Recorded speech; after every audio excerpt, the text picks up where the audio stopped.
liste définitive a été arrêtée par le Conseil constitutionnel. Au terme du scrutin,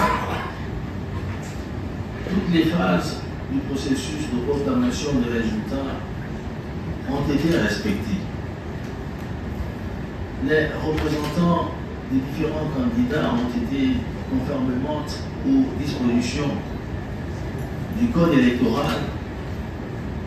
appelés à siéger dans chacun des bureaux de vote et au sein de chaque instance habilitée à connaître des étapes du processus devant mener à la proclamation des résultats.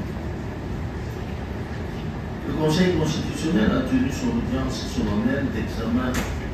des requêtes formulées au titre du contentieux post-électoral et rendu de manière publique et contradictoire les verdicts subséquents.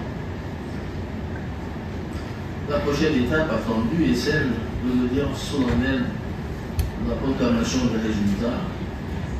qui se tiendra le lundi 27 octobre 2025.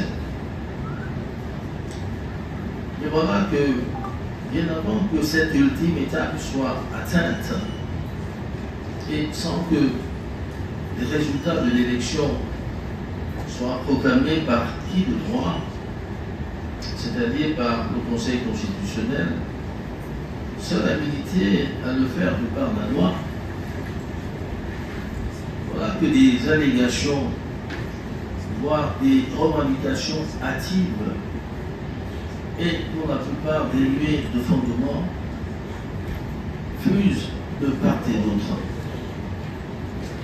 jetant le discrédit sur des institutions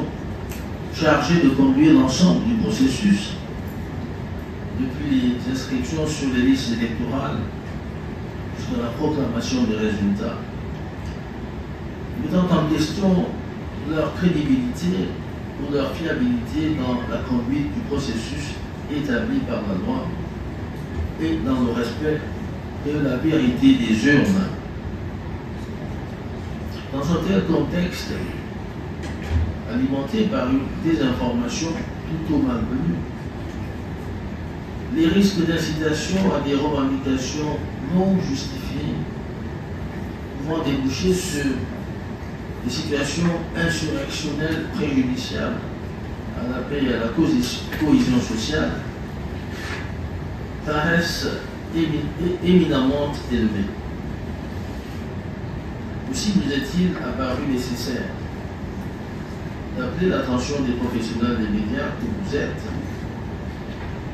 à la fois sur le danger que ces périls comportent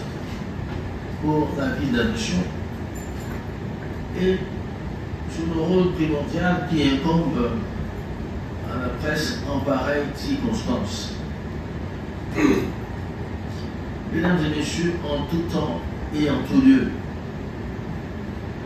les médias constituent dans toute société démocratique